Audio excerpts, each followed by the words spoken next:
What up, people? Happy Sunday. You are watching the Black Wealth Project. Today is a special Black Wealth Project. I mean, every Sunday is a special Black Wealth Project, but today is extra special. We had a passing of our brother, hip-hop icon, superstar and legend, Earl Simmons, a.k.a. DMX, Darkman X, passed this week at the age of 50. So we just want to take a minute of silence before we jump into everything and get busy.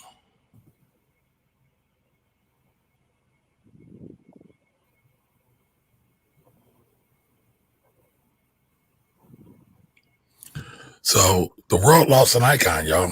The world lost a superstar. The world lost a hero.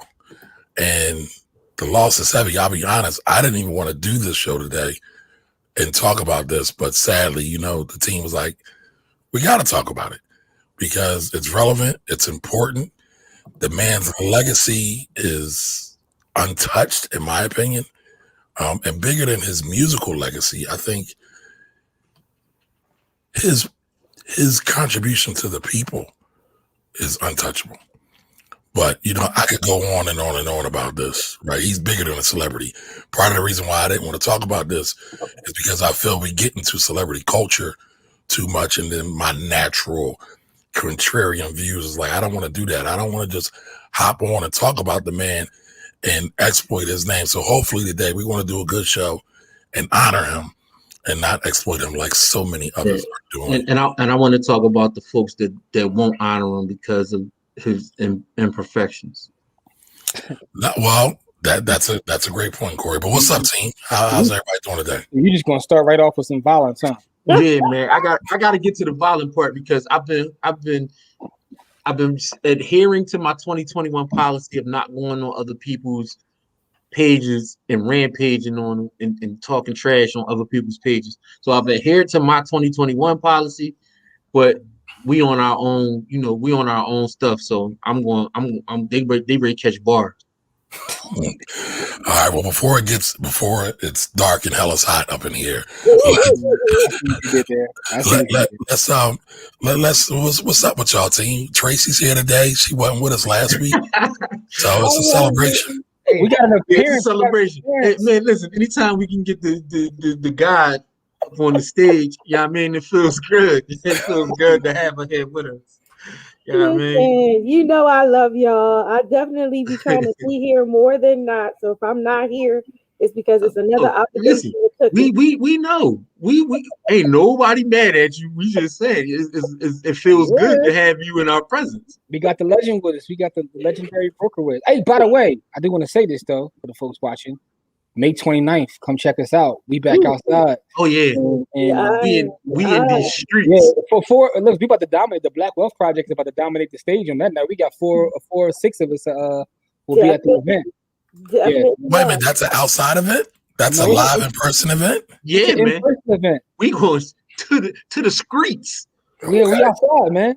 Okay. I thought that was virtual, but okay. Oh, no, we outside. May 29th. May 29th, we outside. May 29th, we outside. Mm-hmm. By that time, I have my second, both my shots for a month at that time, so I should be okay. Like, we outside. Hey, listen, I'm gonna still need my 6 feet. You know what I'm saying? I'm wearing my mask, but we will be outside. Don't ask me to shake my hand. The answer is no. You give Black Power. I love you. You know what I mean? Fist bump, little elbow bump. Black Power fist in the building. Black Power fist. We will be outside. Yeah. All right, so listen, everybody. Tonight we're going to be talking about the legacy of DMX, but we got a couple other stories we want to talk about this week as well. Diddy's got a lot to say, so we want to jump into that and talk about what he's been talking about in terms of GM and other advertisers, right? Also, LL just linked a new deal, so we definitely want to talk about that as well. And then we will definitely be getting into our conversation about Darkman X. Mm-hmm. So I don't think we have a BOB this week. It's been a crazy week. Mm-hmm. Does anybody have one? Matter of fact, Tracy, how about you be this week's BOB? You're right. Of course. Yeah, you. Yes. Vice President of Residential Sales at Mosaic.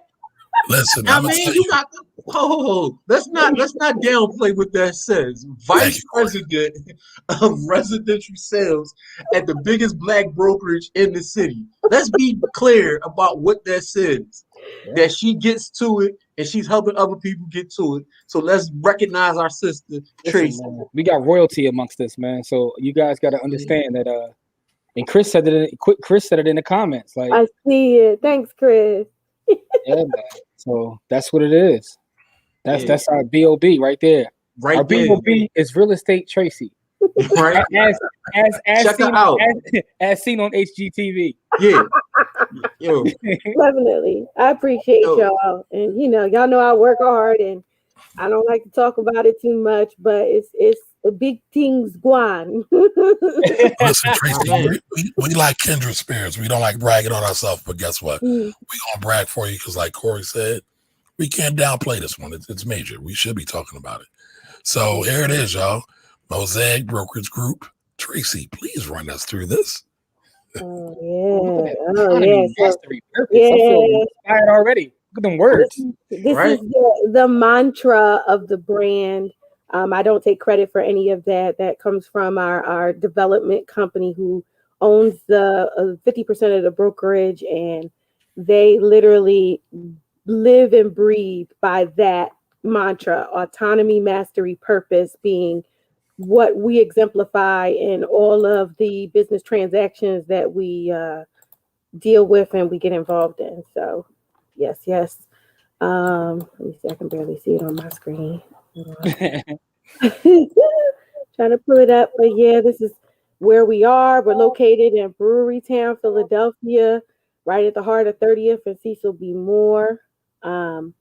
We do business all counties of Pennsylvania. We also have a brokerage-wide license in Delaware, Maryland, as well as Virginia. This is our team from top to bottom. We got commercial brokers. We have residential brokers. Our development team is a part of our team. We have total, I think after our new additions will be 25 agents that will be on our team. Some are general contractors, teachers, engineers, financial planners, personal developers in their own brand. We also have some information technology people, engineers, and some other political affiliates as well that have some heavy roots in the city as well that aren't pictured, but the affiliation is still there. So Tracy, I'm hearing rumors. Did somebody else that's close to us join your team as well? They did. Now, is that public? Is that public? Can we talk about it? It's public. We haven't, and I thought you was going to pull up the video that we did as a team that was on social media, but we didn't. By the time he joined, we had already did the video. But yes, our brother from the Black Wealth Project, David Ruffin himself, Malik Carter, David Ruffin, Mosaic Brokerage, and he is included as well. And even though Courtney's not on here, also her fiance Tyrone Chavis is also a part of. I mean, and another part of the team will probably be going there for the next couple months as well. So I ain't gonna say no names, but we all over there. Hey, listen, I gotta get my license just so I can go over there. I'm getting a real estate license just so I can get busy with them. Yeah, like what I need to do. Like, I make great coffee. I can make a great sandwich. Can I just be your assistant? Right? I mean, I'll get a license too, but listen, I'm loving it. I do a great chalkboard, right? I'm a teacher. I do great chalkboard, right? So I can get it. If y'all need stuff done on the chalkboard, Black excellence, yo. That's what Tyrone just hopped in the comments too. Hey, Ty. Told him you were part of the team, part of the family. They asked me about Mosaic. Yeah, man. Listen, y'all just heard her mention that Malik's joining. Nobody know where in the world Malik is. So do us a favor, tag Malik in this video and say congratulations to him. Yeah, right. and make sure y'all say congratulations, Malik Carter, aka David Ruffin, because he's on David Ruffin. Because it don't mean nothing without David Ruffin. Yeah, somebody, Shout out to Courtney, who's working on a new edition of Teen Summit, bringing back Teen Summit this season. But listen, I want to make sure we say this right. Corey said it, but I want to say it again. And I think Tracy said it. This is the largest Black-owned real estate brokerage in the Philadelphia city and Philadelphia area, to be correct, right? Is that correct? Correct. Listen, y'all, that's something to be said. Yo, they major in a major city. Let's keep it what it is. They major in a major city. So I need y'all to understand the importance of this. And you know, we're about to talk about DMX, right? But I just want to really quick dovetail and talk about support. A lot of people said people didn't support DMX, and that's why he's here. We can go a lot of different ways. However, we do all know we don't support our brothers and sisters enough. You can't support them enough. So be sure to support Tracy, support Mosaic, support Tyrone, Malik, and it sounds like Jimmy is coming over. I mean, listen, I gotta get my own announcement when it happens. So you know, we're gonna do a whole show with you'll get your announcement too, but just to make the point, to put the stamp on the point, we gotta support our folks, y'all. None of this means nothing just to get the money. You gotta need support. Oh, whoa, hold on, y'all. We got a breaking development. Breaking news. David Ruffin then came off his crack addiction. He's now in the door. Hey, baby. He's trying to get that back. Oh, he got the art going. He got the art going. Hey, sorry. Listen, sorry. I was actually driving, man. I was driving in from Delaware, and my kids in the car. I was like, let me be safe and get here. No, yeah. You gotta show love to the babies, but glad to see you, Dave Ruffin. Glad to see you, Dave. David Ruffin coming from Delaware with one change. And for the record, y'all, I just want y'all to know we call Malik David Ruffin a love. It's all love. He selected that name for himself. Yeah. Anytime he does some David Ruffin shit, he gets called out on it. Yo, and you ain't gotta spin on us with the artwork though, bro. We know you gotta. When I was like, oh, is that a light flex? Are we flexing out here? He's with the new pieces now. But listen, y'all remember when David Ruffin pulled up in the Bentley, right? He's stunning. Man. So that's what he's doing right now. He's got the black art on display. He's stunting on us. I get it. I'm cool with it. I love it. Nah, you know what? The people wanted the art. The people was over the was over the step and repeat, man. So you know, people wanted to see something a little bit different. Nah, that's cool. No, that's fire. Listen, I love it though. That's fire, yo. I almost want you to like pull the camera up to it so I can get some detail. Right? Can we get a zoom? Can we get a zoom in? On the art? We can get a zoom in. Hold on, matter of fact, let me see something real fast. Try to make it a little easy. It look like he got some new tech too, y'all. I know. What, you got a drone over there? Oh, he got the remote camera. I mean, the remote lighting. Okay. My man Malik. I'm just trying to. just trying to set the tone, set the mood for the the conversation. That's it. Mood lighting. That's dope. Well, listen, y'all, we gonna keep this thing tight. We gonna keep it moving.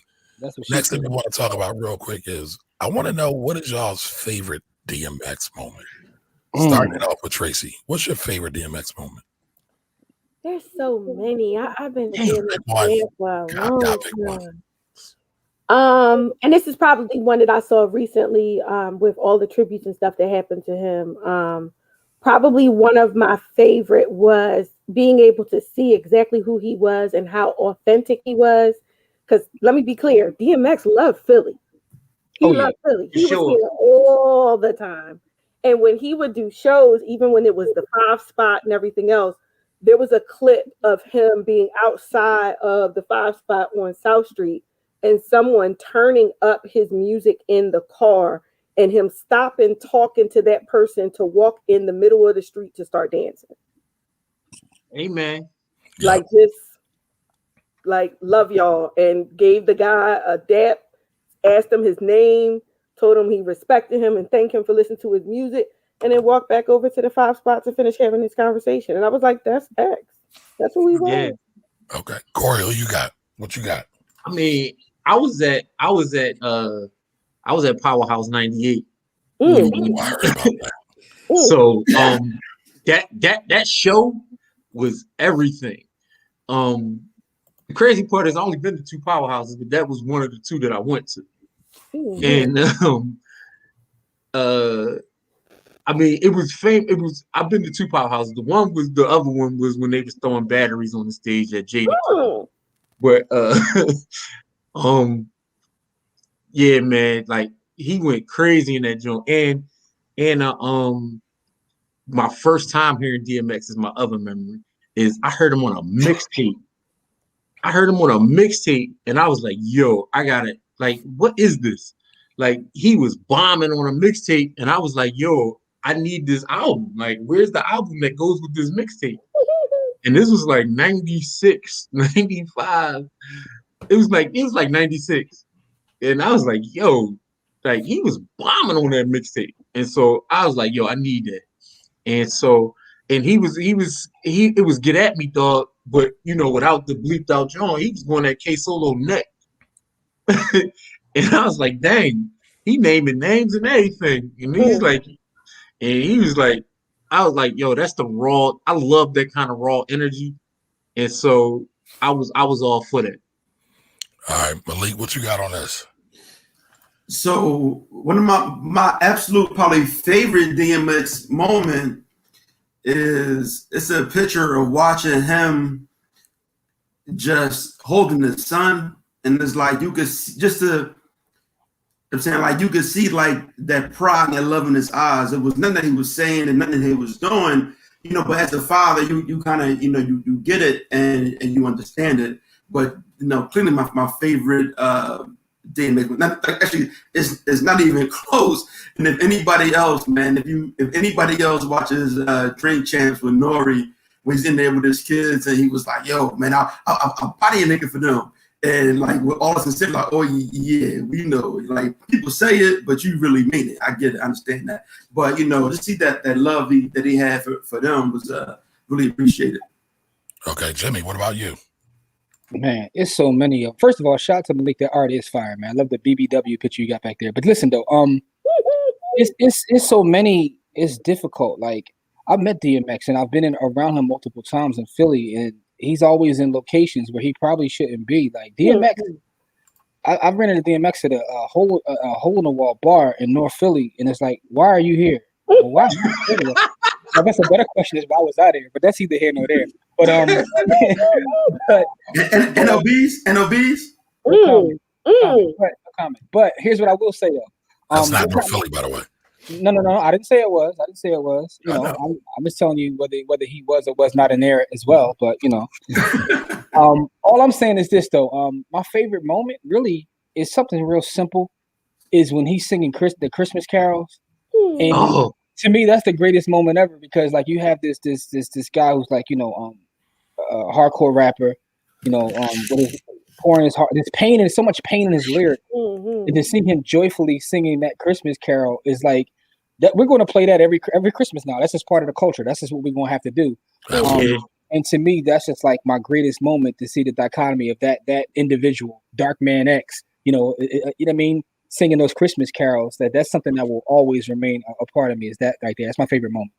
Got you. So I'm gonna end this one last. I got to keep it on some hip hop. My favorite DMX moment was when he ended the beef between Jadakiss and Beanie Sigel. Because a lot of people don't know. I don't even until you said that. I forgot about that.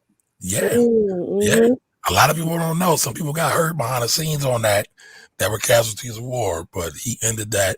He made them shake hands and be friends again, and it kind of went on. But that shows just how important he was. Now, I was going to say something else about some other people that he gets compared to, but I'm not going to go that route. But I think that was major of him for doing that. Yeah. All right. So listen. I mean, can I say? So I think as far as I don't know how much I missed as far as this, but as far as DMX, I think that for the most part, he got his flowers while he was here. He's not one of the people where it's like, damn, we should have. No, DMX, hold that, Malik, because we gonna come back. We gonna we gonna get to that. Yeah, that's part of the convo. Yeah, that's part of the convo. I mean, that's part of it. But real quick, I want to talk about some good news just for a minute, because it's sad that DMX had his passing. He's transitioned to being an ancestor now. But I think I know he would actually be happy about this piece of news that just came out today. Well, yesterday that it just came out regarding LL Cool J and his Rock the Bells station. My man just raised $8 million in his first round. So LL Rock the Bells brand raises $8 million in the Series A funding. And so if anybody's familiar or not familiar with venture capital funding, they usually have a series of raises. Usually you have your angel investors come in, and then when the VCs or the venture capital start coming in, you have rounds and they give them alphabet names, right? So A series, B series, D series, so forth and so on. So this is his first round, and he got $8 million. I mean, some of us thought it was a little light. I think it's great. He's got people like Mark Cuban and Henry Louis Gates, on board. A couple of VC firms. This is major. This is major, especially in an industry that's supposedly dying. But I think LL has the savvy and the know-how to do something different. What were you about to say, Corey? Yeah, I just thought it was the number was light. Like, not that he was light, you know what I mean? Or his partners are light. I just thought that number was light because he got a 40-year track record. He got a 30-year, 35-year track record. I guess for me, the question I asked is, I don't know what he was trying to raise either. Like, you know what I'm saying? So maybe he wasn't giving away that much equity. But for me, that story is amazing. I just like us being in those spaces and having those kind of conversations culturally, right?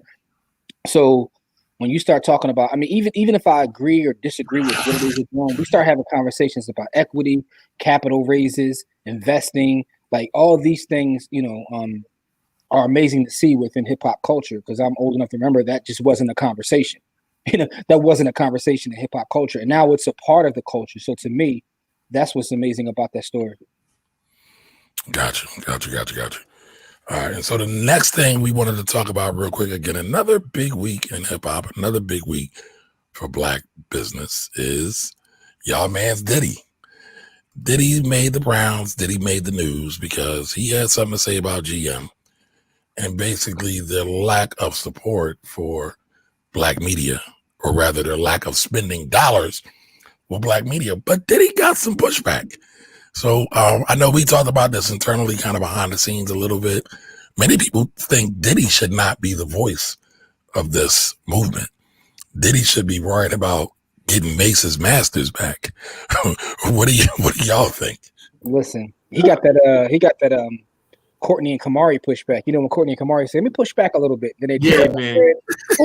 Yeah, he definitely got the Courtney. Let me push back. Courtney and Kamari go for that too, though. Kamari go for that. Yeah, push back a little bit, and then tell you why you're an idiot. But but no, it's all love. But listen, though, to your point, that was my joke. That wasn't really a joke. I was serious. I was like, man, maybe he should talk to Mace about getting his master's. See, and if you look into the Mace situation, you'll see why it's unique, because it's not just that it's not that Mace doesn't have the capital, because he got the capital to buy it. It's just a thing where he's not giving it to him or whatever. Yeah, pretty much. Yeah. But this, I'm kind of torn with this, because his actual message, what he's saying, isn't untrue, right?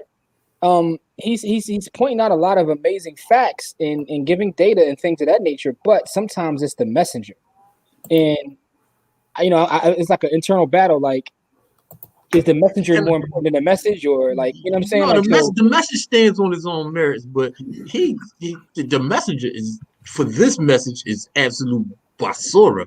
No, the messenger is important for this message. Like, I think Diddy is basura overall. I'm talking about for this message. Here's my question, Core: is the messenger more important than the actual message? No. Though, because I go back and forth with how I feel about this whole thing, because when I read what he said, he's absolutely is true, and we do have a power that we should be utilizing. But I also get that he's the messenger, and I know once I saw this, I made the joke, and I was like, before I even go to Twitter, I know they're roasting him because of who it is.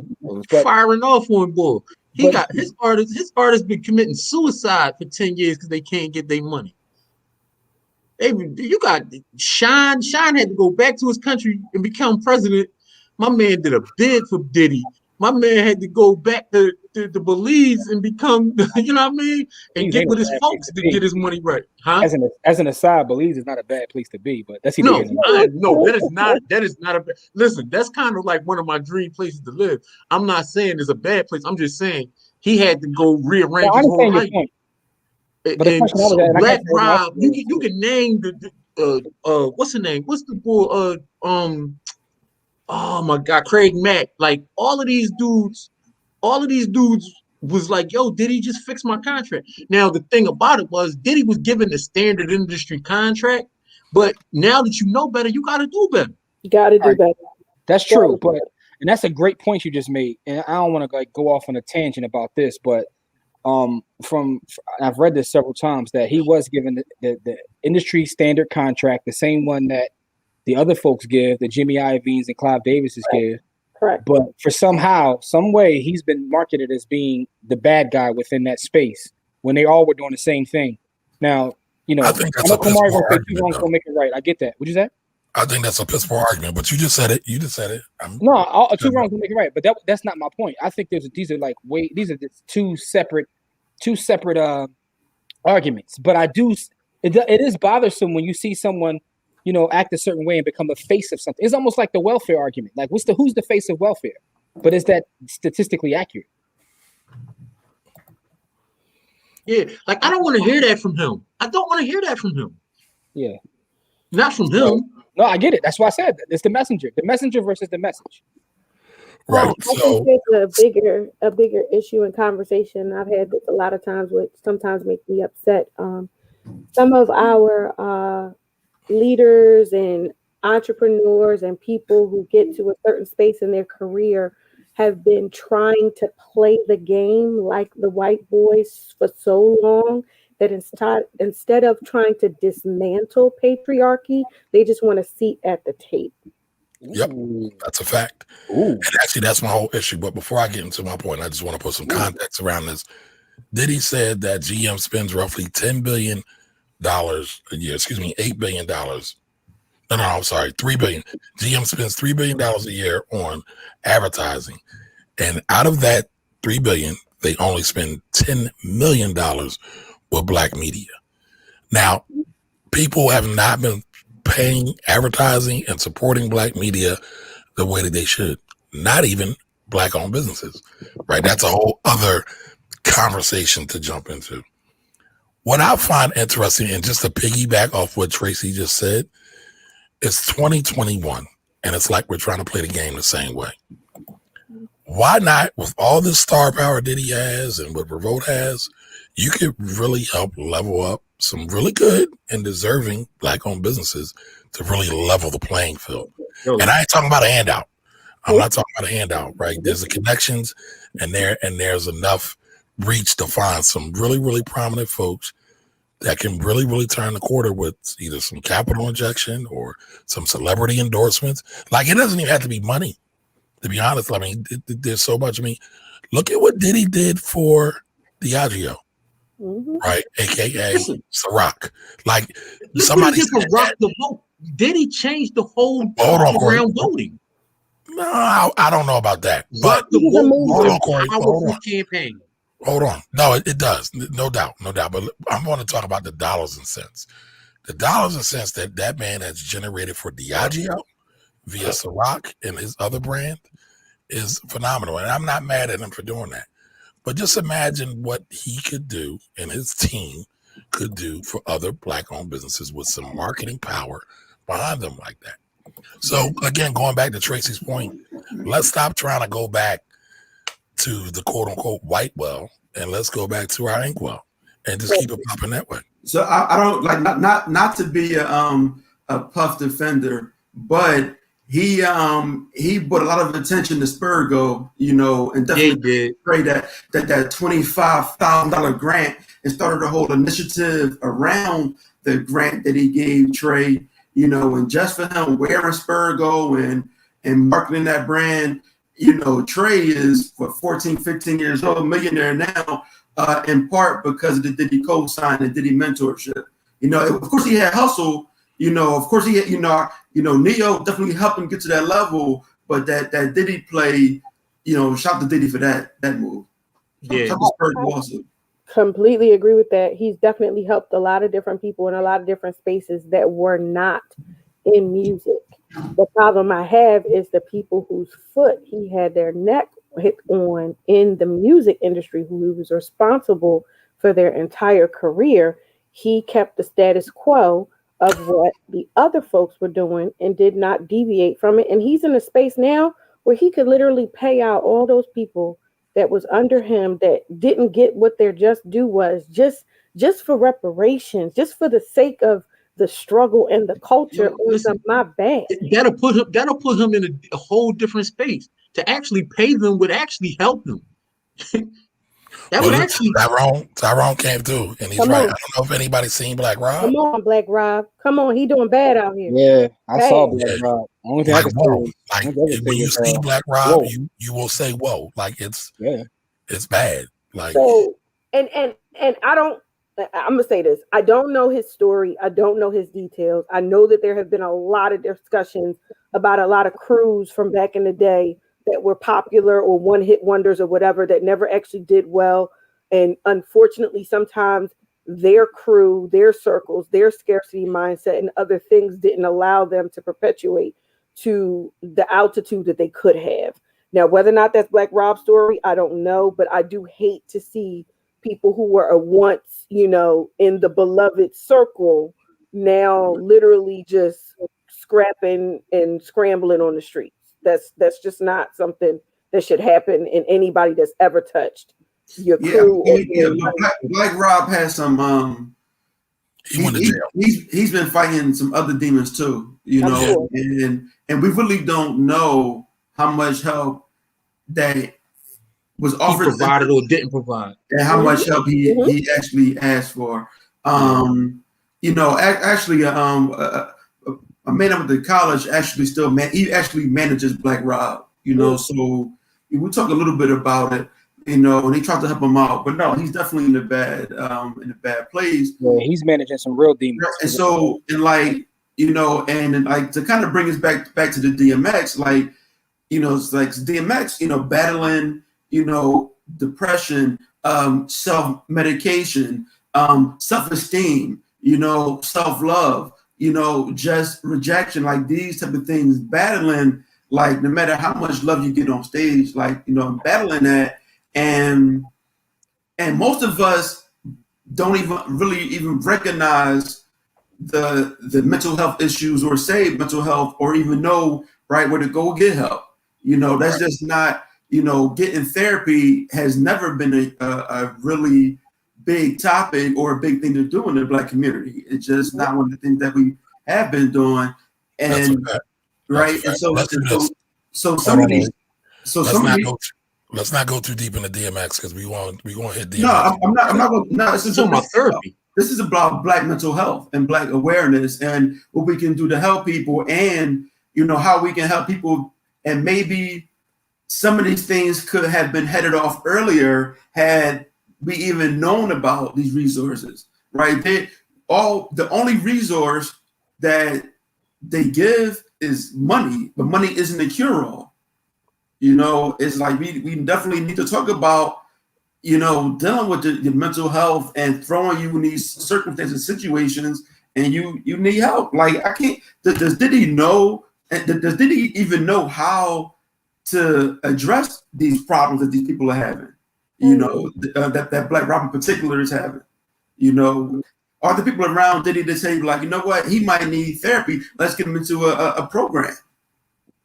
True. And that's also got to be something that he's willing to do too. Yes, he's willing to do. Facts. But hold on, let's not go too deep. So let's take a quick breather, y'all. Do us a favor. Share this out. Anybody who's concerned about Black wealth, interested about Black wealth, let them know that we are here every Sunday at 7 p.m. The Black Wealth Project. Now, today's topic, we will be talking about the legacy of DMX. Darkman X, Mr. Earl Simmons, an icon, a legend. But before we get into that, just want to check in with the people who rocking with us every day real quick. So Rochelle's here. How you doing? Adrian. Monica's in the What's going on, Monica? I seen some really sharp commentary too that I want to get to real quick. Okay. Sakina Gibbs, how are you? What's going on? Chris, how are you? Hey, Chris. Hey, Don. You. Hey, Liz. Elizabeth. Jose's in the building. Jose.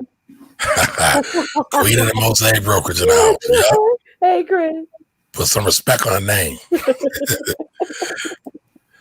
All right. So I wanted to find. I saw Elizabeth had some shop commentary as always. Everybody's giving Tracy her flowers now. Thank you. We definitely got to be about giving our people our flowers now. Appreciate you. Canby, what's Hey, going Pete, on? how are you? It's okay. Oh, Tamika, I don't think we spoke. So, hey, Tamika, how you doing? Here, what's going We don't on? want to be rude. We don't want to be rude. Madeline, listen, everybody, mama told you when you come in the house, you got to speak. Gotta speak. That's sweet. Oh, thank you. She's talking about Mosaic, by the way. But okay. Yeah, the black record. Come on, Sakina. Right? We right here. Yeah. Here, what's going on, Ty? Yeah. All right, Chris said he's trying to be down. I saw, Chris, I got you. You're on my radar. Once I get some other stuff situated, I'll plug you. You're good.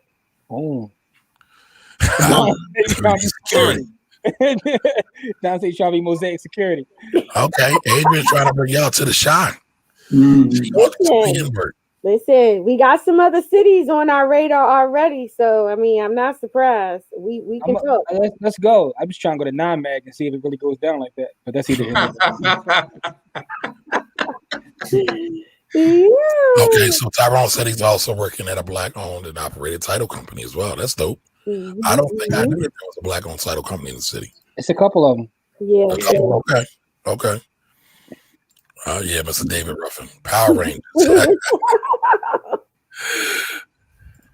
All right, that wall makes it look like Malik has some mood lighting.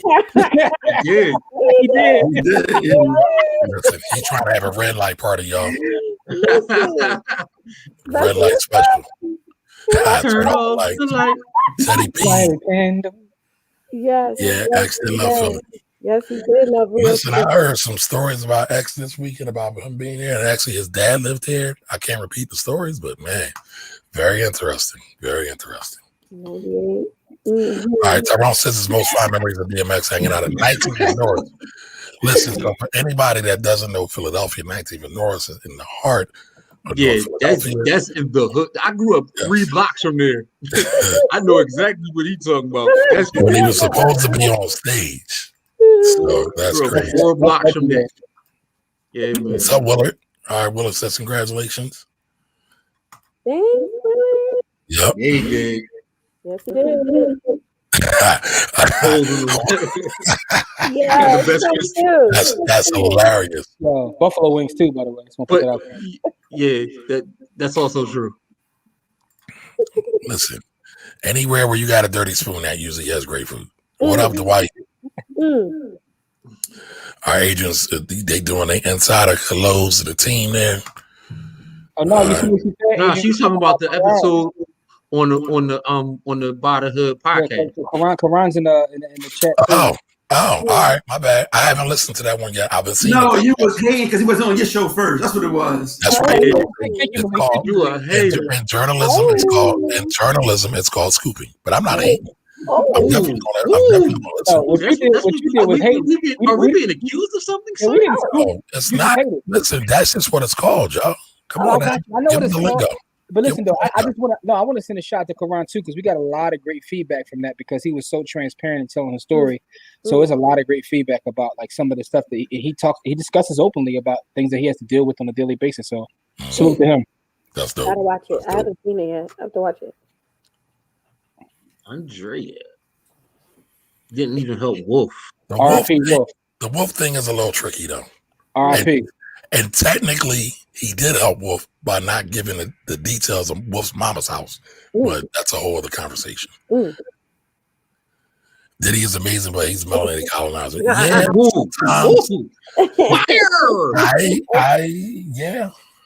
Damn. And listen, I think everybody can realize that Diddy has done amazing work. Yeah. But sometimes you just gotta scratch your head. Like, really? People are People are complex, man. Like that's right.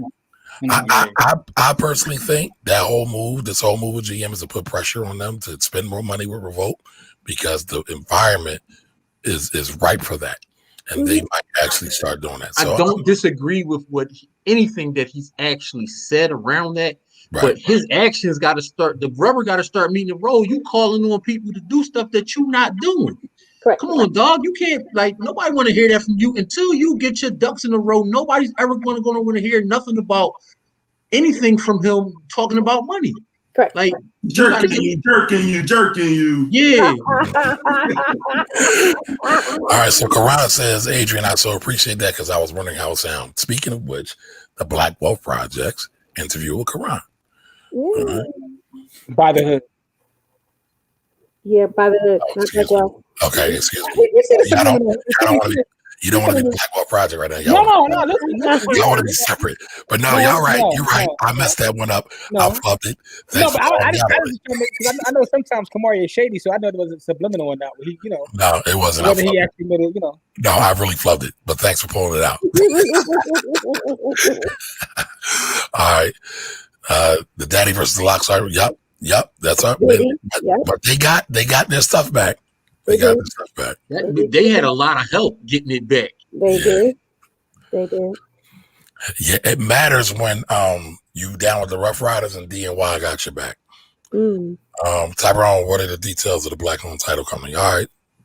Tyrone and Elizabeth, y'all link up on that. He already did. He answered. Yeah, he already put it down. Okay. Cool. All right. We need to highlight them. We definitely need to highlight them. Diddy is securing his bag in legacy, and that's it. That's it. But I think Malik's point about what he did for Spurgo is important. I think some of the other stuff with Revolt, like with the Breakfast Club and Joe Budden. When he showed the Minister Farrakhan thing that they tried to keep it off TV, and he showed it.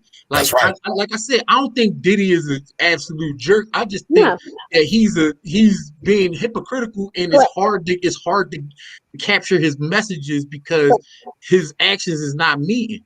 Correct. And again, that's why to me the conversation is about the message versus the messenger. Because to Kamari's point, it's not that you're wrong, Corey. It's just that he's striking while the iron is hot.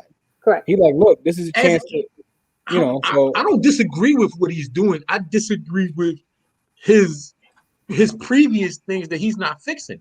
All right, do what you're doing now. Can continue. You're changing, right? But there are things that you have control over that you have not changed. Correct. It'd be different if it wasn't in his control. He has full control of it. Correct. Right, so here's my thing. That's where accountability comes into play. He's trying to hold GM accountable. We got to hold him accountable. Correct. You know what I'm saying? Like a lot of us go buy and support his products, but if we don't feel like he's doing right by our brothers and sisters, that's up to us to hold him accountable. Correct. The way he's holding GM accountable. It's all about accountability.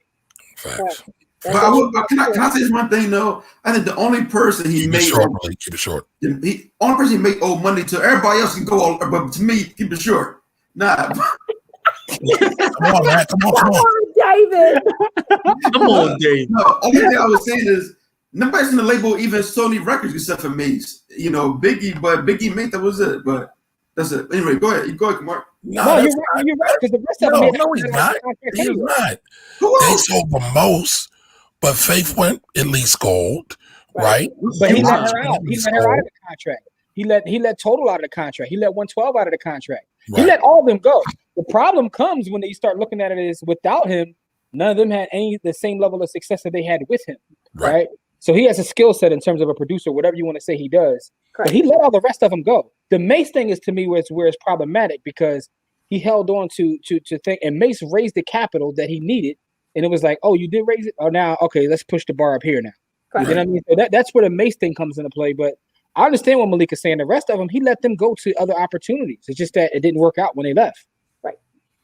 All right. So listen, we want to get into this DMX conversation, y'all. We want to get deep and heavy with it. But to set the tone, I want to talk about this because I really thought this was prophetic. So I want to show this clip real quick. I could drop dead right now. No, you're not. That's what I'm saying.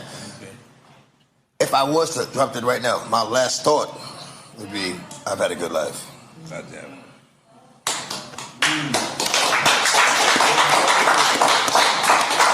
So listen, that was X. That was X on Drink Champs. Shout out to Drink Champs. About 2 months ago. Yeah. He just said that. And I mean, and then now he's gone. So again, I think that was very prophetic. He lived a good life, but he's been very, very open about the demons that he's faced. And I do believe that the demons that he's faced, that he recognized, was part of his faith and his spirituality as well. But I mean, what do y'all think about all this? I mean, it's all so sudden. I mean, Corey, I got to give you a shout out because you brought up something that I kind of forgot about, but it's recent news that he just did the verses with Snoop. And so I thought that was so dope because he made history with Snoop. It was one of the best verses ever. And now he's gone again, just that fast. So what do y'all think? To be honest, man, like with him passing made me actually appreciate verses even more. You know, as before it was like, oh, verses is the thing, you know, COVID. But now it's like, damn, well, we really do have to appreciate, you know, these artists while they're here because they really could be gone like the next day, you know. And I've had this is a fact, yo. I had a dream mainly because last night because I think about DMX and it really reminded me of my brother, man. I had a dream last night that like I was in the car looking in the rear view, like watch my brother talk to somebody else, and I just started like trying to break the windows out, yelling, trying to talk to him, and couldn't, you know, because he couldn't hear me. And that was like, you know, just thinking about like DMX and him dying young, and my brother, he died, he was 41 years old, and just thinking about like, damn, yo, it's boy. Yeah, man. Yeah, bro. It's like a lot of pain back, man. Just thinking, it was hard. Nah, I get it, Malik. I get it, and my condolences for that. I mean, the thing about it is, though, right? These loved ones, they never really disappear. Energy never dissipates. They're always there. He still was right there with you. That's why you was looking at him. Right.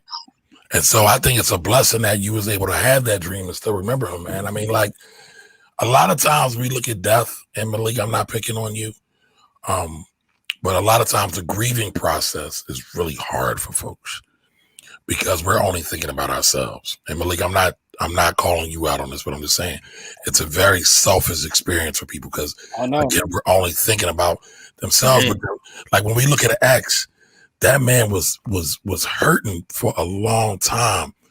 And now he ain't got to go through that pain no more. Listen, man, you said it, man. And I know we brought up this phrase like multiple times, like fighting demons. He was fighting some real demons. Yeah. And about that too, y'all got to stop just like randomly using that phrase too. Because I be seeing folks on my timeline talking about, I ate too much for breakfast, man. I'm fighting demons. Like, no, people out here fighting real demons, man. Like, you know, that fighting demons and self-care, y'all done ran that way too far. Like, y'all, the way y'all use them, y'all got to stop. But that's a whole. I think self-care has ran the whole gambit. I think bro, there's people on my timeline like, yo, you know, I got down north pizza, man. I gotta get into this. It's self-care. Like, y'all, the way y'all use self-care and demons, but that's a whole nother story, man. Getting back to the topic, bro, it's tough, man. It's definitely tough. Because man, listen, when it happened, and that's the thing, X is different than other people, right?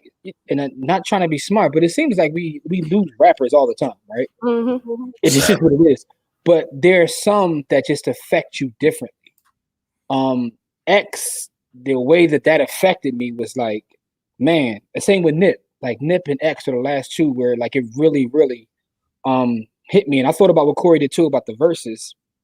And you know, then I started thinking like, man, we got to support verses because that's something that's like for us and by us. And I started thinking about the fact that, you know, there'll be a time when you know them people about to put their own verses out eventually, right? And they're gonna put, you know, Backstreet Boys in the sync and all that. So we gotta make sure we support our own verses. But just getting back to X and losing loved ones and recognizing that they're ancestors, you're right, it is selfish. And you said that I'm not picking on you, Malik, but I felt like you were talking to me because I've recognized that in myself as well. Like there's still people that I've lost, specifically over this last year dealing with COVID and all that I really haven't had time to process. And then every time something happens to someone that you care about, you know, you go through all those emotions. But it's definitely difficult. But to me, it has to also be a celebration, because the one thing about X was his authenticity and his transparency. His transparency is something that we all can learn from. Absolutely. He was so authentic. He was himself, and it didn't matter who was in the room. You know that I was saying, like, you got to treat the janitor the same way you treat the CEO. Like, he exemplified. Yeah, he exemplified and lived that. And as much as we love DMX and all that, it has nothing to do with the typical rapper thing. It wasn't about the rapper starter kid up, the cars, the clothes, the jewelry, the record set. It had nothing to do with any of that. Nope. It was about how he treated people. And we're on here talking about Black wealth. And, you know, not to keep buttressing my own point, but to me, the biggest thing with Black wealth is Black love. Mm-hmm. And X exemplified that. X, there's a video that popped up of X was at an Albanian wedding, just dancing and having fun with them. I'm like, yo, he loved people and he put on for people, and he was genuine and authentic. So we have to celebrate that. Man, I just watched the video. The reason it hurts is because just of how good a person he was. Right. Right. And Corey, let me jump in real quick. I just want to say something to hop off of Jim, right? And so I didn't get to finish the selfish part. We all are selfish. We're all human beings. We're thinking about what this person meant to us. But if we ever just take a moment and just think about the lessons that they've left behind us, you'll recognize that they ain't really left. They're still here. And as Jimmy so eloquently put it, it's like his legacy is the way he treated human beings. Correct.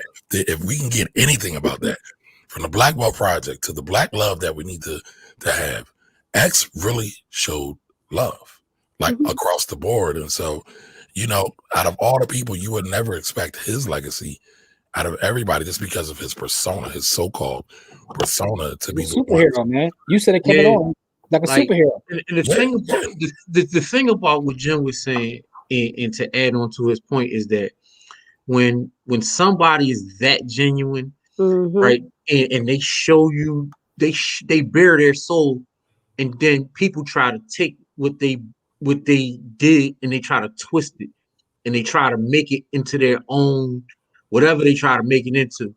And so I got a message for y'all people. Kiss the entire underside of his nuts underneath in his grave.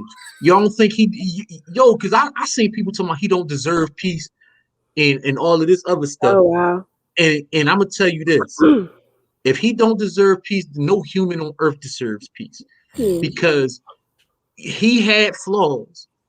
The man had 15 to 17 kids, and it's I mean, you know, he might not have been the greatest dad in the world or whatever. And you know, people be talking about dog fighting, F them dogs. I don't want to hear nothing about that. He treated people with love and respect. Correct. Period. And so if that's the legacy. So if you don't want, you know, if you don't like something he did, fine. But to say that man don't deserve peace in this life or in the afterlife because you don't agree with something he did in this life, as far as, and it wasn't like he killed somebody or you know what I mean? Humans cause other humans pain. Right. And so you can't say because his kids didn't have a perfect life and he had money that he wasn't a great dad. There's pictures of him on the internet with his kids. Correct. There's pictures of him. There's video of him showing love to his kids and his kids responding with the love. It's one thing for him to be giving them love and then they be side-eyeing him. None of them did that. Correct. So you taking it upon yourself to pass judgment on humans giving pain to humans because you think that his kids' lives should be perfect because he made lots of money during his life. I'm gonna tell you this, and I said it already. Hell with you. You need to get your life in order. And if it sounds like I'm preaching, it is because his genuine energy is what all of these outpourings of love is about. One of the things I wanna add on to that is he showed an entire generation, male and female, how to still be vulnerable, even during pain, even during love, even in a world that breeds this toxic masculinity. And for that, he has infiltrated a full generation to be able to teach the generations behind them that you can still be masculine and be vulnerable. You can still love God. You can still pray for people. You can still love people. You can still even have so much turmoil and trauma within you that doesn't give you the excuse to be out here befuddling other people. So if nothing else, that message was very apparent through DMX's life. So I want to say two points real quick, right? I didn't have a chance to queue up this one video I thought was really powerful. We saw videos from Russell Simmons this weekend, and we saw videos from Swiss Beats. There's a portion of the Swiss Beats video where he said X never had a Bentley, no gold chains, wasn't into the luxurious thing. He wasn't into any of that. But they said X at one point had 30 million in the bank, and he would still go out and feed the homeless. Correct. What does that tell you? And I think a lot of times, I know it's frustrating for me because I feel a lot of times we shout black love or black wealth, black excellence because we want to get the bag. And listen, there's nothing wrong with getting the bag. But many of us want it because we just want to do white shit with white people. And to me, that's not it. That's not it at all. And every year, you know, we complain about this or we complain about that, but we take and we run and we give our money to our quote unquote enemy. That don't make sense to me. X had it right. Then the other thing I wanted to highlight too is that when you look at the circle of life and you look at some of the issues in our community, X's mom had issues, right? I'm not going to get into talking about anybody, but just the issue. She had issues that caused him pain. Just like Corey said, other human beings cause other human beings pain. Then his old head laced his strung out on crack. Got him hooked on crack. So, I mean, I'm not trying to take away personal responsibility because, yeah, that's a fact. But when you got those that are closest to you fighting against you, like on some wild stuff, I mean, can you imagine a loved one giving you crack? No. At like 13 years old? Hold on, Corey. Hold on. So, like, can you imagine that? And he's at a still formative age. Do you understand how rough that is? And so when we start to talk about people and critique people, we have to come back to, and I'm not trying to get religious, but we shouldn't judge anybody because we don't know their struggle, right? It's not yet ye be judged. Like it's some, I'm not trying to go to the Bible, but in salute to X, there are some gems in the Bible. I'm not going there, but if you really love X, you got to realize that you can't just be putting people down and judging people down because you never know anybody's struggle. Go ahead, Corey. No, I was just I was just saying that you're actually right. You can't judge nobody. I always keep that in mind when dealing with the youth and for lack of a better term, talking to some of these super predators. I'm joking when I say that, but no, it's real. And the fact is, they don't even know they're super predators a lot of times. Yeah. But the thing is, I always keep in mind sometimes when you get through to talk to them and they express to you some of the stuff they've been through, it starts to make sense. And a lot of times it boils my blood when I see like something happening and people just start talking negative about our youth, not understanding the pain and the things that they're going through, what they're seeing at home. Okay. You know what I'm saying? It's funny. I was like recently, Bobby Shmurda, right, just came home from prison, right?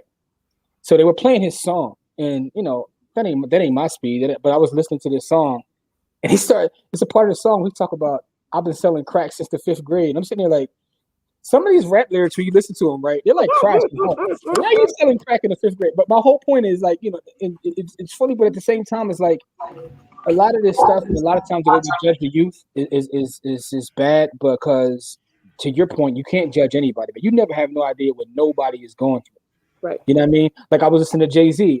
I actually pulled this up to Monica. I'm listening to Jay-Z in the songs I listened to for years, that I love. You know what I'm saying? When he says, and life expectancy is so low, we making our wills at 18. And I'm sitting and listening to this, right? Cough up a lung. Yeah, but I'm sitting and listening to this, and I was like, as a grown man now, I take that lyric completely different. I remember bobbing my head to it. Now I listen to it, I'm like, that's sick. Yeah, that's like, that's crazy. That's actually sick. You know what I'm saying? My point is, when you have all these things that go on within our communities, we have to be careful of how we judge folks because you just never know what someone's going through. You never know somebody's story. So just be careful when you like placing judgment on folks. That's all I'm saying. Yeah. And so y'all talking about the Swizz Beats and the the boy from Russell. Man, I want to talk about when Roxanne Shantae was talking about. I saw that. I didn't even see that. I didn't even see that one. I had to take a step back because the drag on John was so heavy. Yeah, I had to take a break from watching people's videos. I couldn't even watch. The thing is, I watched hers first, and I couldn't get to the drag on John. I watched hers first, then I watched Drag On. Hers impacted me more, but Drag On was special too. Just because, again, these are all. I couldn't even get to it. Like my emotions were so balled up because she talked about the trauma loops, and this is what I see every single day. And she was talking about how every time one of these deaths happen, it sends those people in the trust issues and all of the things that they have. All of that comes to the front. Yep. Because this man, he grew up, his mom took him to a shelter when he was a young person, and she told him they was going to visit other kids, and she was going to show him how other kids live, and she left him there. And that's how he got into the system. And so there's no amount of therapy because they all went through. She was like, he been through therapy lots of times. There's no amount of therapy that can cut out that pain of not having a childhood. There's no, like, when your childhood is taken from you, like, you don't get a chance to, I was reading a book about children soldiers in Africa, and they were talking about how they had almost no chance as adults because of the way that they lived as children, because they never experienced childhood. And so that's part of the thing why X treated people the way he did, because he experienced them in a whole different kind of way. And so you have to understand, like, when you look at things from a full perspective, from the global perspective, and Jim told me you can't pass judgment. You can't help but pass judgment, but what you have to do is to use your judgment wisely, right? The same thing X was talking about. Trust people to do exactly what they want to do, but know exactly what they're doing. You know what I mean? So you have to trust people to do exactly whatever they did. Like, you don't have to think about what they did. You trust them to do exactly what they did. Trust your eyes, though, because if they lie, they lie. If they steal, they steal. If they cheat, they cheat. That's what they do. So you have to trust them to do that. Correct. And so it's not that you shouldn't trust them. You should trust them to do exactly what it is they do. And so I want to take that message a step further and talk about our oppressors in this country. You have to trust them to do exactly what they do. Use your eyes. Yeah. But see, a lot of times we pass judgment on each other, and we don't even give ourselves a chance. We don't give ourselves a chance to trust each other in life and in business, and that's the problem. Like Maya Angelou said it as well. When people show you who they are, believe them, right? But we don't even give people sometimes speaking with each other a chance to even show us who they are. We start off like our baseline is somewhere below here. Yeah, our baseline is F this dude. What he going? You know what I mean? I mean, man, listen. I've been on that baseline. I remember literally going away to college, and I'm on a college campus, and somebody just speaking to me, say, "Hey, what's up? Good morning." And I look back at him like, "Why are you speaking to me? I don't even know you like that." Like, but this is like, it's part of culture. Like, it took me a while to realize, like, yo, chill. Like, chill. What are you doing? Yo, like, my first time down south was like that. And that's where the brother was from. The brother was from down south, and it was explained to me like that Southern hospitality is a thing. I'm like, in Philly, that's not a thing. We just don't speak to each other. I was like, but guess what? Why are you talking to me? Guess what? It needs to be a thing. And no, it should be. I know. It shouldn't be. I'm just saying. I just wanted to put that period on it, like it should be. Like, I never forget it. Me and my wife were somewhere. We were in Maryland, right? And I don't even really consider Maryland the South, even though it's below the Mason-Dixon line. But this boy's in the line where I'm in line, this boy's speaking to me, and he's complimenting me on my sneaks. If any of y'all from Philly, y'all know when cats start complimenting you on anything, trying to get them. What side you there? What side you there? Yeah, and so I have been in some of those situations, and so I started operating out of my trauma. Yeah. I mean, I wasn't bad, but like, why are you treating him like that? It's like, listen, he said some wrong things. No, He triggered me. absolutely right. Like that is something we need to work on, man. But Kamar, we fighting our demons, so. That's real. That's some. Yo, that's a Philly thing. Because if you ask me what size I wear, I'm ready to square up on you, or I'm ready to get out of there because either you ready to rob me or I'm ready to beat you to death because that means you try and get me. Like that was the I'm gonna get you question. What size it definitely was. And and then if somebody tell you look like my size, you're done. At that point it's over with. They got you already. Yeah. And it happens like that in a flash. Yeah. So Tracy, I think you muted, Tracy. My bad. Sorry. Yep. Okay. You right. It's over. And when they say that, it's 3 of the homies already behind you. You might as well just take the shoes off and give it to them. Once they say it look like my size, you lined up already. It's over with. But listen, but my thing is, I'm on a college campus, and that's my response. That's my automatic response. So but that was your training. That was your your child training. That was your environmental training. And that's what I was just getting to the point you were making about like the whole trust thing. Like we have to like start with some level of trust with each other. Like a lot of us are scared of our own people. We are, and I mean, I get it. I get it because oftentimes our people are the ones who are going to be attacking us. I mean, one of my elders most said that in this revolution, you got to fight your people first before you can even get to the real enemy. And my people are the only people that can attack me because I don't let anybody else get close enough. Y'all the only ones that can attack me. Anybody else, I'm going to be suspicious of from the rip. They can't attack me because I know where they coming from. You can't. Bring us back to DMX. Corey, did you have anything else about DMX, Darkman X, that you wanted to highlight? Yeah, I did. I wanted to highlight the amount of people he put on in the business, right? On the business side of things. And so, he did a lot of things. He helped a lot of people get on. And, he helped the Rough Riders. He helped the Locks get out of their contract. You know what I mean? His influence helped keep Def Jam afloat. Irv Gotti, who we don't talk about enough. Irv Gotti is one of the greatest talent evaluators in the history of rap. Irv Gotti, he helped Irv be able to do the things that he did. Even though Irv already had a name, he helped Irv get on. He helped drag on. He helped a bazillion people make a lot of money. He put Swiss on the map. And Swiss repaid him, in kind. Yeah. You know what I mean? And so, man, with that brotherhood, man, like that's real brotherhood, right? And so he's kind of the definition of somebody who really believed what he was talking about, right? He lived it. Like people be talking about it, but he lived it. Like he was the embodiment of I am my brother's keeper. You know what I mean? Like if I got it, we got it. Right. You know what I mean? Like, and so that's for me is the legacy that he's going to leave because he didn't just do it. He wasn't just nice to people. We help people get to a bag. Like my man sold 70 million records. My man went diamond twice. He went platinum 2 times in the same year with 2 different albums. And like, the Grammy snubbed him.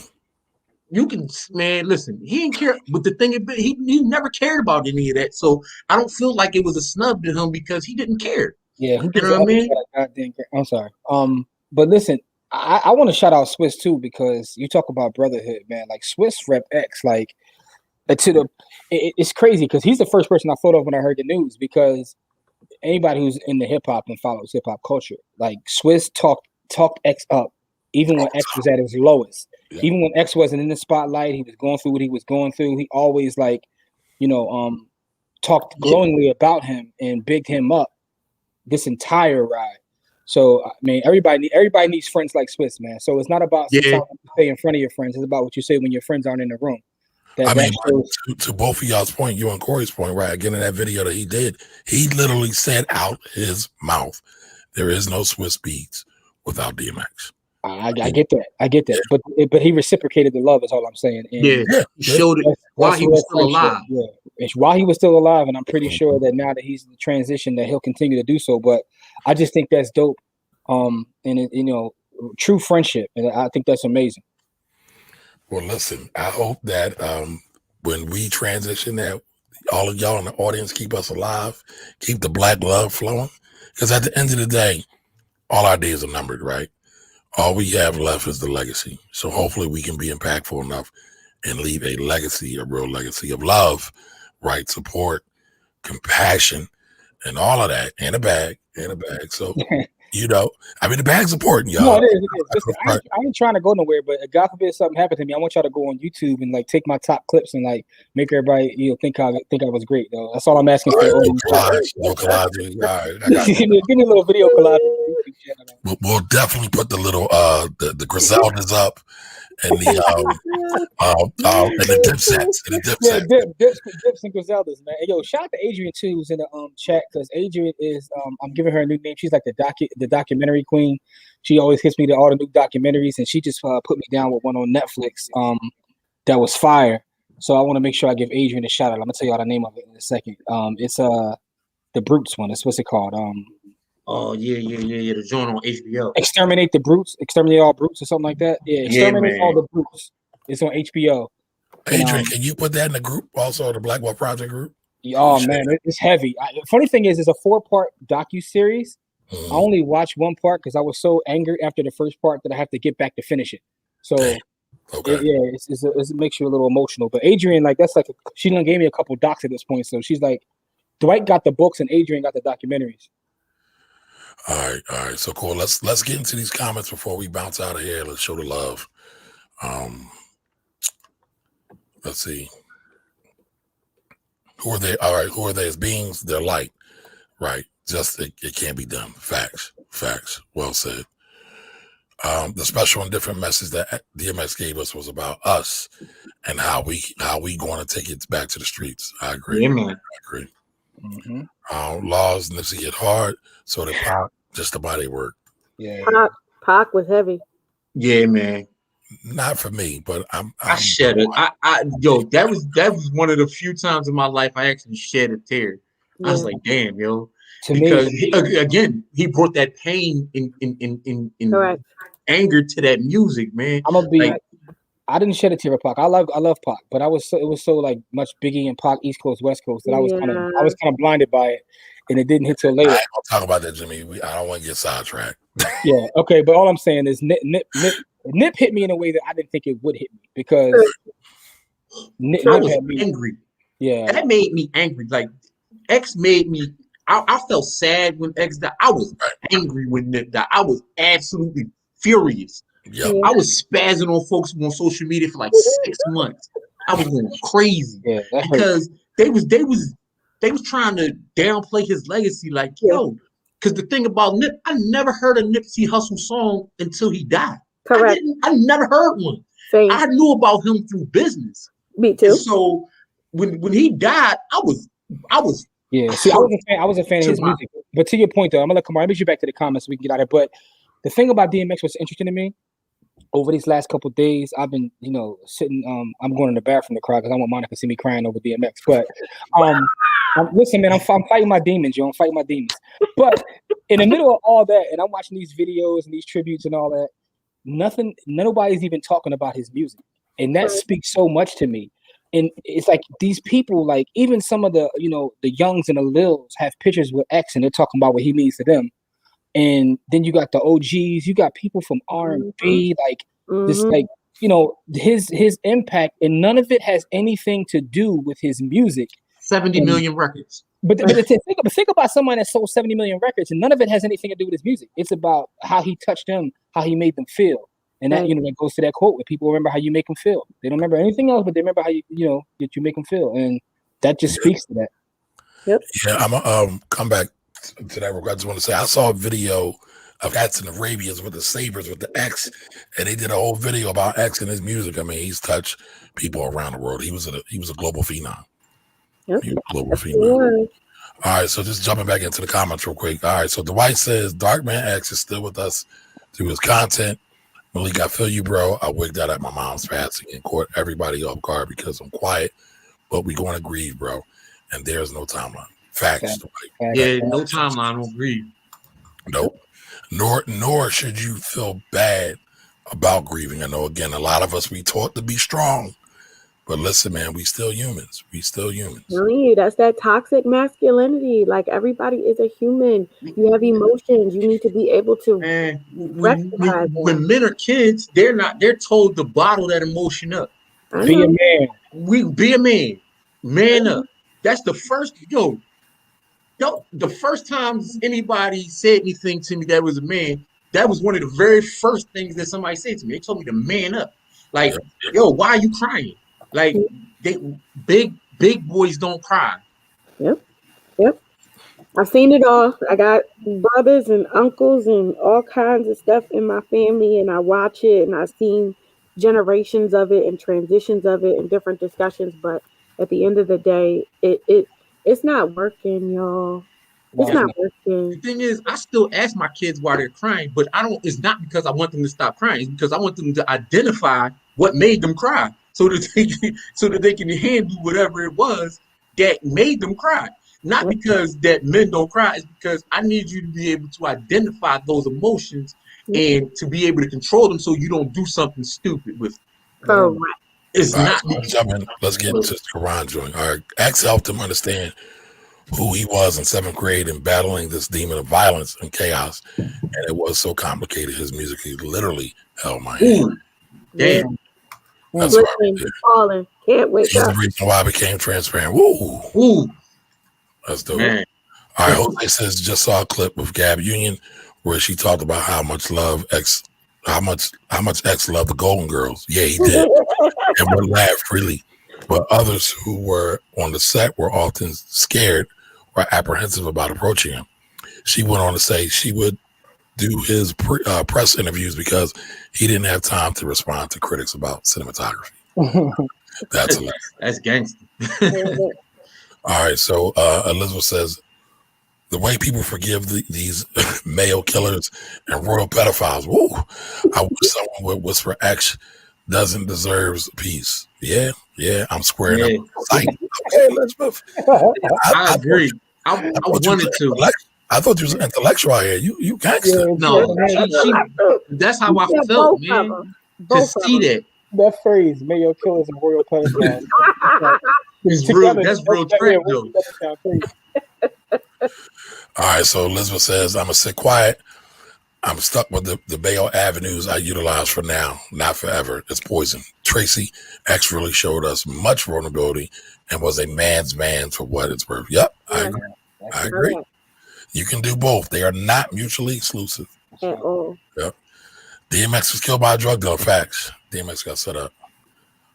Okay. I don't know. I don't know about that part, but I mean, he did have an overdose, right? I will say this. I think it's weird that they're not confirming. Yeah. I don't want to go there, man. They ain't confirmed none of that. They ain't confirmed none of that.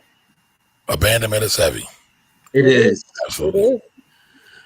Man, blood hugged in when I was 16, kicking it with my foes, and YO, he saw me. Yeah. Facts. But you can believe what you see when it's through the lens of trauma. So I said you got to believe what you see, but she said, can you believe what you see when it's through the lens of trauma? Can you? Yep. Because it colors it differently. Oh, good point. Yep. Good point. Okay. Trust it. All right, Karan says, Corey, that child soldier thing in Africa is heavy. When you're trained as a child to follow a set of rules, code of conduct, etc., there's so much work and efforts to break that cycle. Right. But see, I said Africa, but I meant Philadelphia, though. Mm-hmm. Because I didn't really want to say the child soldiers that we raise in our own cities, but I was talking about the soldiers here in Philadelphia. Mm-hmm. Because we raising child soldiers, man. I know. Listen, I ain't gonna lie. I bust my first gun when I was 11. Mm-hmm. So right. Hopefully, let's chill. No. I mean, it wasn't like I shot somebody. I'm just saying I shot a gun when I was 11 years old. Like that's the path that we have these children taking. You know what I mean? Like when you grow up in these environments and you see all this trauma, that's what happens. You know what I mean? Like that's not my story is not unique. No, it's not. No, I got you. Corey, what that kid told us when we was at the prison about him getting the gun. He said, I can get this gun like annihilators. Like he said, it's easy as heck. Yeah, he said I've been trying to get a job and do right, but I can't get a job. But I can go right outside and get a gun anytime I want to. Yep. That's a fact. All right, so Sakina says, yeah, it was a huge adjustment from NY to Florida as a teenager. So she's talking about that transition from up north to down south. Yeah, that nice people being actually nice to you. Yeah. Adrian says down south is different. Who are they waving to? I don't know these people. My mom smiled way, baby. Yep. Yeah. Yep. I'm watching a new one she's talking about a documentary, y'all. I'm watching a new one when we're done on Netflix, Coded Bias. Oh, that sounds I saw that. Yeah. All right. It's about issues of bias encoded into technology. Yeah. They talking about facial recognition and all the biases implied. Yeah, I saw that. That joint crazy. Well, not the show. I haven't seen the show, but I was just talking about that issue. Yeah, we make boys emotional child soldiers. It's not for us. We can't thrive like that. I agree. All right, Jose said, I saw that and woo was a lot, but it's a good doc. Okay. All right, Roscoe, how are you? On another note, I really appreciate y'all. Been watching for a few months and y'all have been crucial in my mental evolution. All right. Appreciate you for watching this, Roscoe. I appreciate that. Appreciate that. That's love. Yes, absolutely. All right, y'all. I mean, this has been, I don't know, this is a rough one, but I'm proud of this show. I'm proud of our commentary. I'm proud of all our shows, though, honestly. I love the perspective and that it's not just groupthink, because I do feel sometimes we fall in a groupthink as a people, but we need to understand we need to be loyal to the group, but we need to have enough courage to speak out our individual truths. So yeah, man, this was a tough show. I ain't gonna lie to you, bro. It is. I'm gonna like lay down as soon as we hang up here, man. Like this is emotionally a tough show for us. It's a lot. It's a lot. Well, I want to just say, on behalf of just Black women, like, we see y'all, we love y'all, we support y'all. We definitely are no strangers to the struggle. We no strangers to the trauma. We no strangers to all of the things that have to happen as you walk out the door in order to make it home to come in the door. So understand that village-minded in these spaces, in these conversations, you do have people who see you, mirror and recognize you and support. So, thank you for Appreciate that. Thank you, Tracy. Anybody else have any closing comments? Going once, going twice. Hold up, you see the comments in the chat? Oh, missed it. Hold on, I had something queued up now. I got to shift. Oh, my bad. I didn't mean that. You know. No. It's all good. I'd rather honor them than just speed on. Take care, y'all, please. Yeah, you know what though? I mean, I know Jimmy made a point about it and kind of joked about it, even though his point's solid. Self-care is real though. Yeah. So get y'all rest, drink y'all water, go on walks. When is the Blackwell Project birthday? Y'all got to do a 2-hour show on that day. So that's a rough one, Jose. I guess we could either go from, because there's so many starts and stops. I think probably the best day to go was from the first episode where we're all together, all 6 of us. And I think that was last May. Okay, so that's got to be May. Yeah, that's coming up. Yeah, it wasn't May. It wasn't May? Couldn't no, have been. because I know personally that wasn't May. I took all of May off. Like, so it wasn't. Yeah. You're right, Jimmy. No, I know why he took all of May off. Yeah, it definitely wasn't May. Yeah, it wasn't May. It's actually we delayed because of that. Now I think about it. Thank you guys for that too. I appreciate you. But Adrian says, "Are we still thinking of donating to an HBCU?" Yeah, so we trying to get all together, Adrian, in terms of how to structure it. But we definitely, one of the things we're talking about doing as a project is raising capital to donate to a student going to an HBCU. Yeah, we looking at all the avenues and the paperwork that come with that. Tracy, like, oh, I missed that part. I did. Okay, it's fine. Yeah, that was one of those shows where you was being the vice president. Oh, It's okay, Madam. It's okay, Madam President. I had to get my little. No, listen, Madam President out here handling business for us, man. my bad. Well, you know, It's all love. No, seriously though, because you really out here doing work. It's not like we being facetious and saying that you're not really out here working. You really out here putting in the work. On the ending note, man, I'm proud of all y'all, man. Like I am. Kamari be on the cover of papers. Like Malik as seen in the Jasmine brand. Tracy is Madam President. Courtney's bringing back Teen Summit tonight. Like we all out here. And for the folks wondering, Courtney is doing like a finance summit tonight. But I was joking with her because she said I have a summit, and I'm like, the only summit I know of is Teen Summit. So I've been making a joke with her all week. But I heard you bringing back Teen Summit, so that's the joke there. But you know, and just to add to that point, I didn't know we were dedicated to dual students. So hold up. Is Courtney in the comment? Oh wow! Oh, we held on long enough to get the Ivy invested. Hey! Oh shucks! Oh shucks! You got some quack. Now, how is AJ and Free? How they doing? All right, stop. All right, don't answer that, Courtney. Listen, y'all. Listen, this is a blessing, right? This was supposed to happen. Literally just about to wrap the show, and Courtney showed up. So, Courtney, we gotta honor you because we love you.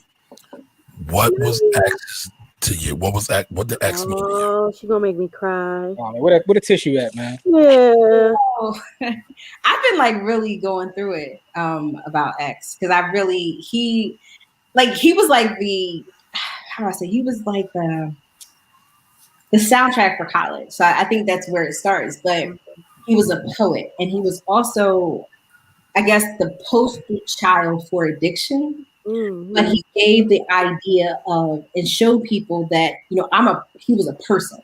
Mm-hmm. And I think a lot of times is that addiction removes your being a person because it takes over.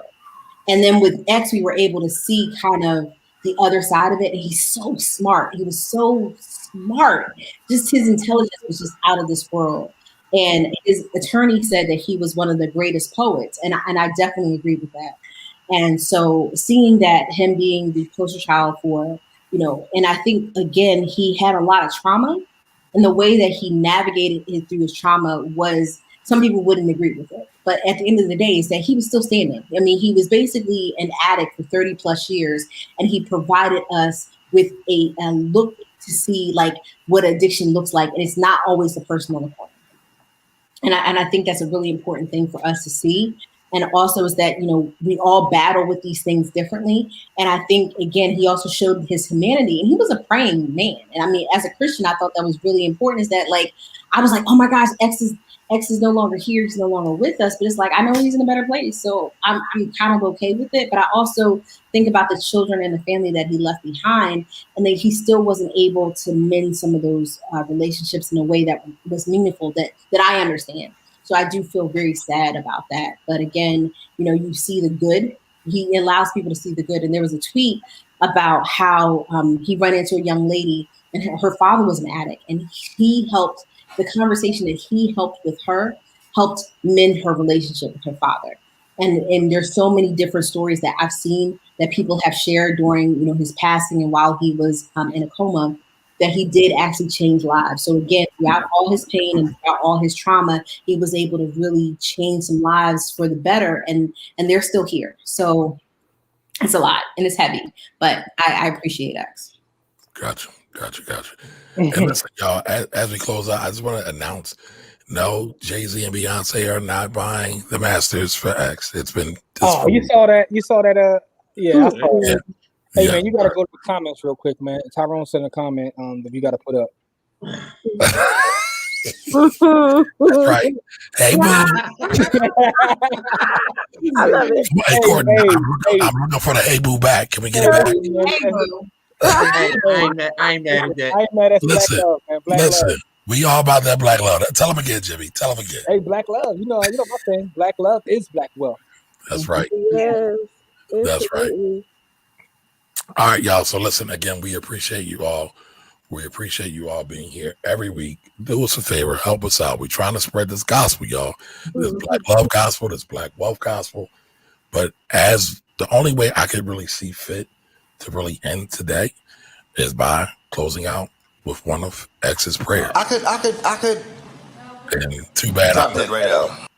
Wrong prayer, wrong But you know what? Honest to goodness, that actually is a really good quote from X. I think honestly that ends it out better than anything else does. Honestly, if you play that section, it really does. Yeah, he played that one. Yeah. He was trying to set it up all right. My bad. I wasn't brought here. me closer to God, and I stayed into something. So now I'm closer to God. But being closer is hard. The attacks get stronger, become much harder to fight, and they last longer. That's what it's always been. Joy with pain, dark with the light, sun with the rain. With the right perspective, there can be something to gain. Look for the good and the bad, not the sun.